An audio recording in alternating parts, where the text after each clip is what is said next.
wangi abadde kumalira ddala emyezi 4 waliro tuze nga tusaba tuze nga tukola buli kimu tusobola okukola kooti tugenze mu makooti tusaba tuyise wano bapasita ebintu ebiwera abareverand father n'abalala so olunaku lwaleero twagambye tudde musabire bannaffe bano ate ekyenjawulo muko kubanga tuli mu mwezi gwa Ramadan baganda baffe abasiraamu bali mu mwezi gwa Ramadan nabo tubeerewo n'edduwa nga tusabira bannaffe abali mu makomera nga tusabira bannaffe emyoyo gy'abannaffe abatugenzeeko n'abalala abali mu malwaliro abalumiziddwa mu struggle eno tetulimu enkyukakyuka era netugamba nti olumaliriza bino kubanga tumanyi nti bannaffe abasiraamu bali mu mwezi gwa Ramadan tulina bannaffe bangi abali mu makomera nga basiraamu era nga famire zaabwe mwezi gwa Ramadan tegubatambulidde bulungi so netugamba nti nabo tujja kuyiiyayo akatono ke tunaasobola tusobole okusiibulula bannaffe bano ffe mu NUP emu ku zi values zaffe inclusiveness tutwaniriza buli omu oba oli wa ggwanga ki oba oli mukyala oba musajja oba oli wa ddiini ki oba ogwawa ffe tugamba nti buli omu tumwanirize kubanga lwe national unity platform so tekugamba nti engeri bannaffe abasiraamu gye bali mwezi gwa Ramadan tubeerewo n'enteekateeka eno tubeere n'edduwa ate bwe tumala tubaweeyo akatono akanaasibula bannaffe bano ekibadde olunaku lwaleero ekibuuzo kyonna tukolega anze nekyange teekayo tugende Your camera, she's where? Zeno ndi shehe mumbuza bulungi wa alaikum salaam wa rahmatullah. Camera cheyeyo oluzo. So what has happened today? Today marks exactly 4 months since our colleagues were taken to Ssegirinya. Nubianli, Nimutwe and the people of others. Today is exactly 30th, which is exactly 4 months since they were detained. And we have been doing a couple of things. Of course, we have been to court. We continue to do everything possible to see that our colleagues get released. We have held prayers, we've had pastors here, we've had reverend fathers. And so today we thought, let's do it a bit differently, especially since our brothers and sisters, the Muslims, are in the month of Ramadan. And so we thought, let's hold dua prayers, pray for our colleagues who are incarcerated, pray for families of our colleagues who have departed in this struggle, also pray for colleagues who are in hospital, who are unwell, who are injured because of the struggle that we are involved in. Also, we thought that after the dua prayers, we should be able, with the little that we can, because you know that many of our friends, our colleagues who are in jail, a number of them are Muslims, and it's been tough for their families through this month of Ramadan. So we put together something small to say that let's bless them as they go through this season of Ramadan. So that is what has happened here today. And like we keep saying, one of our core values as NUP is inclusiveness. We want everybody to feel a part of this family, regardless of your tribe, regardless of your gender, regardless of your religion, And so we want to bring everybody on board to feel like they are a part of this, to feel welcome every step of the way. And so that's why we decided to hold special prayers, especially in this month of Ramadan. How significant are these prayers? Well, most Ugandans believe in prayer because there is a God in heaven. There is a God in heaven, and we need to keep praying. I am not Muslim myself. I am actually a Pentecostal, born-again Christian, and so I pray every day. Muslim brothers and sisters have the way they pray. Catholics, everybody, and so we believe in God, and God performs miracles, brothers and sisters out there. And so that's why we keep holding on to God every step of the way, because there's what we are not able to do, there's what we can do, go to court, do this and so on, but there's what we are unable to do, which God does. Even that which we are able to do, with the guidance of God, it comes out a lot better. And so that's why we pray as we do everything else that we are able to do. The President talked of not negotiating with the President over release of prisoners. Has there been a request of negotiation for the release of these prisoners? Well, we've been hearing a lot of talk for negotiations, as if this is some kind, they're holding them at ransom, that now we are holding your colleagues at ransom, let's negotiate and so on. What we are saying is that this is an illegality. These people were held illegally because, for starters, they were arrested on 30th December 2020. But the charge sheet reads that they committed an offense on the 3rd January 2021. That's preposterous. It does not make sense. So we have been saying, let the law take its course. If you think that Ssenyonyi has committed an offense, no problem. Ssenyonyi is not above the law. But can you follow the law? Produce him in court and so on, as opposed to our people are taken, their fingernails are plucked out, they are held incommunicado.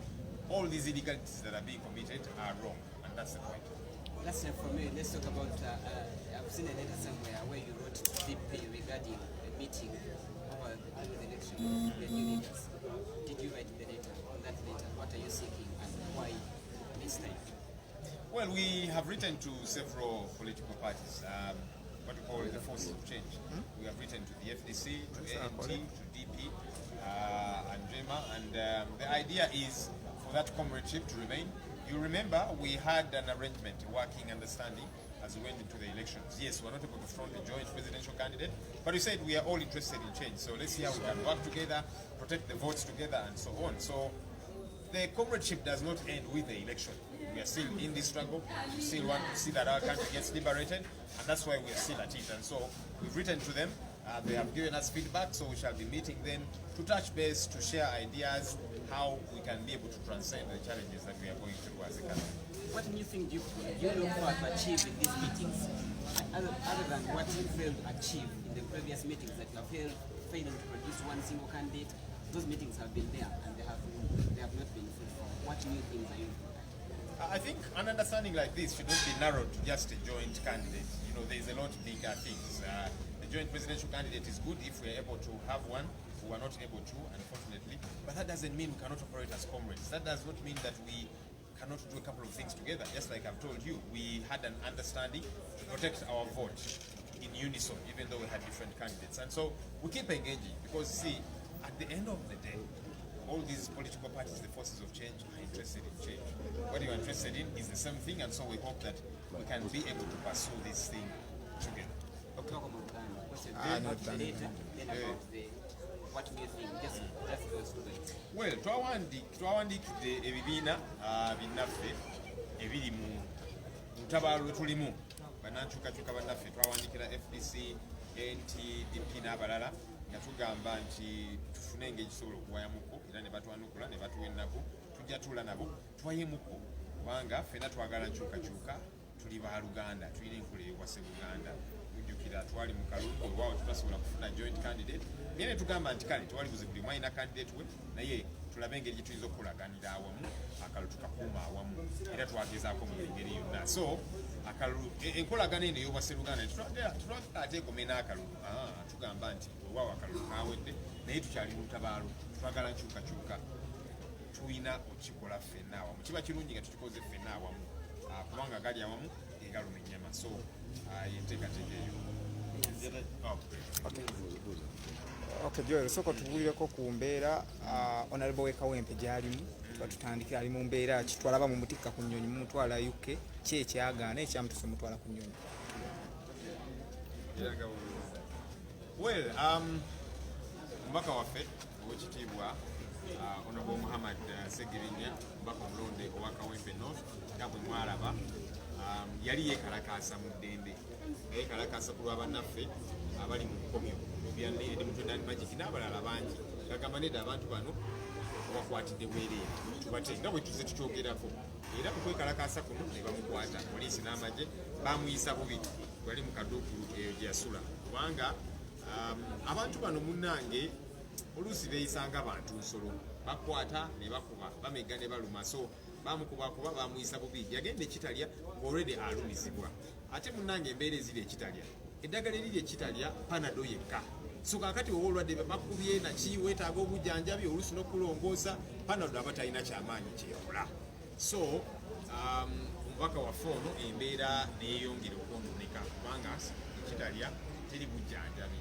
butegeerekeka so bwe yaviira ekitalya ng'embeera yesi nnungi ng'ava amasira mu matu olubuto nga lukuluma n'ebirala of course n'emmere eri ekitalya nayo tetegeerekeka so bingi yageza okufuna obujjanjabi wano naye ne bamulifaringa e Nairobi okufuna obujjanjabi obw'ekikugu ate kyannaku nti munnange Nairobi kati yafuuka rifaro ya Uganda kubanga wano tulina ebyokukozesa okujjanjaba abantu bitegeerekeka ate nga mwatu abasawo bakulu tubalina kubanga buli agende Nairobi ne Lord Mayor w'ekitiibwa yakava Nairobi naye abasawo bali bamukolako nga bannayuganda baava wano ne bagenda eri kubanga eri akasente kategereka k'abasawo ate n'ebyokukozesa babirinanga abasawo so kyenyamiza nti abantu baffe balina genda Nairobi so anyway ali mu kufuna bujjanjabi era tumusabira asobole okuba ku matu akomewo aweereze abantu ba Kawempe North. Ali mu mbeera ki kati? Nga bwe nkugambye embeera ye tinnatereera bulungi ziri musawo naye bwe tuwayamuko naye ne ttiimu gyali nayo n'abala bigenda mu maaso of course n'abali eri tannatereera bulungi naye tulina essuubi nti ajja kutereera wali ababadde baagala batandise okumubika bane mubaka baffe temumubika tumusabire abasindike tuwa tuzisindike abasaba mu ngeri ez'enjawulo tumusabire asobole okuba ku matu awone akomewo aweereza abantu ba Kawempe North. Bangi emabegakawo bamulaba nga akoze akatambi n'akaaba amaziga mangi ne beebuuza omuntu omulwadde ennyo amaanyi agajjewo agamukabya amaziga for 1 hour ng'ali ku Facebook akaaba amaziga. Nja kubuuza omuntu ategeera obuuza oti ekibuuzo ng'ekyo nti ate omuntu omulwadde yakaaba kibadde tekinnaggwayo kikutte bubi.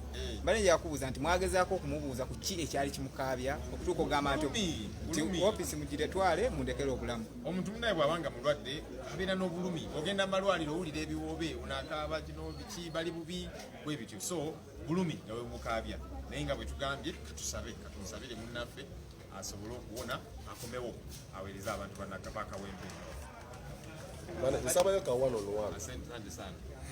Wali ebibuuzo ebirala? Alinayo 1-on-1.